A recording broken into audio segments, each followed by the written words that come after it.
How's everyone doing out there today? I'm Dissonance. Thanks for tuning into my channel. I went to record yesterday's recap video only to find out at the end that I had no sound at all. So here we are doing a quick multi-day recap. But here goes. Day 2, we did floor 90 Fafnir all the way through 119 on stream. I was hoping to get to 120 to at least take a stab at the Golden Guardian, but we got a little bit soft stuck on 119. So the overnight of day 2, I went and farmed a bunch of gear best I could, boots and pants, because speed is king, or initiative, depending on how you're trying to do things. For me, it was a little mix of both. But we got enough to get through 119, no problem. We upgraded our damage dealer, Lady Shock, to rank 5 at the time, I believe, just to get some extra damage out of her. And then we went into day 3, attacking the Golden Guardian. Now, I know that Simon, or Hell Hades, as some of you may know him, put out a video about the Hound of Dwat. I do have this hound now, but actually I invested in another unit, a rare unit, that actually helped me through the Golden Guardian fight that I thought some of you might find interesting. And that is actually Cait Sith. Now, I do have a... we'll get to all the extra legendaries later.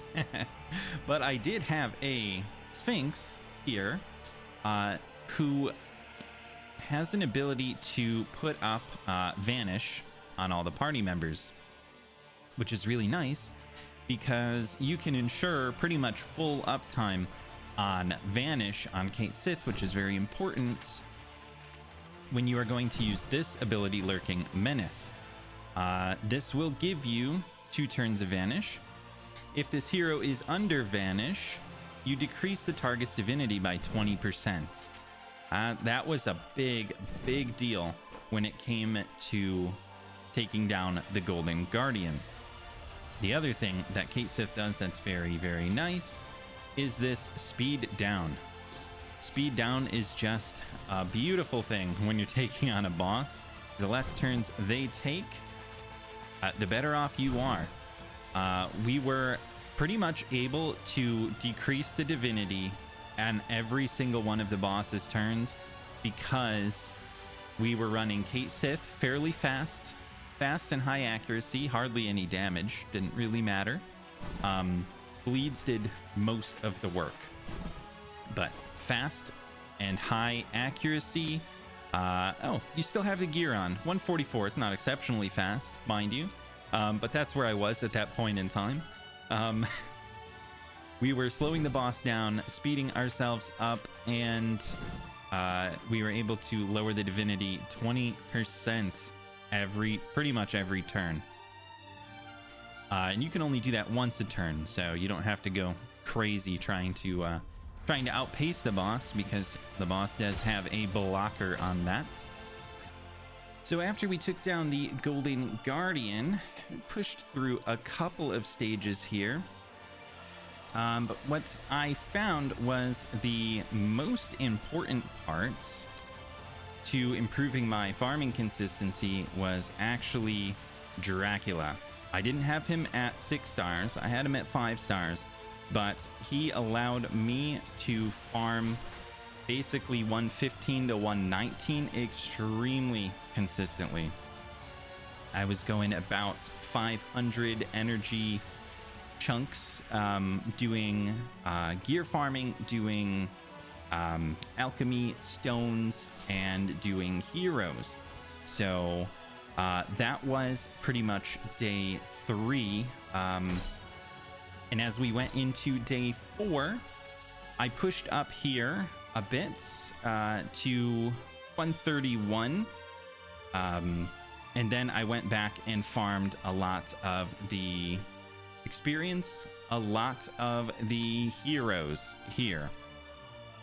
So that brings us to the legendaries that I have now. I let it go about 3,000 energy overnight, farming heroes. And of course, even with 100 spaces, I did cap.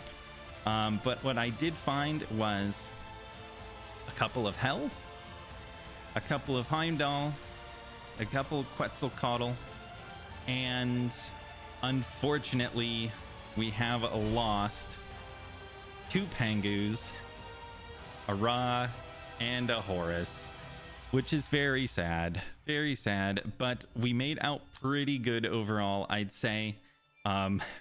We did run out of room, but the extra copies of all of these epics that I have at 5 of 5 Awakening just allowed me to make tons of food and get pretty much all of my legendaries up to rank 6.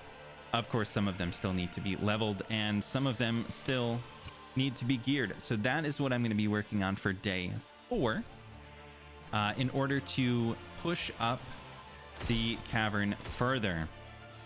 We only have a little bit left to go. I would like to try to farm some of these speed sets. I'm a big fan of basic speed sets. With Quetzalcoatl in the mix now, we need some good speed gear more than ever. But we'll also keep working our way up. I need to get some more different color alchemy stones. So 135, I can't see what color it is, but it's probably one I'm gonna have to farm a little bit. And yeah, we'll keep working our way up through here. I know 142 is a traditionally extremely hard wave. I did pass it last alpha, so I'm going to do my best to pass it again this time. And hopefully we'll be looking to put up some big numbers on 151 with the heroes that we have now. So yeah, we'll be keeping you up to date here. I'll be doing one more stream of Godforge towards the end of the alpha. Stay tuned. I haven't decided exactly what night I'm going to do that yet. But we'll be trying to put up big numbers on the final Fafnir boss. So until next time, thanks for watching, and I hope to see you again real soon.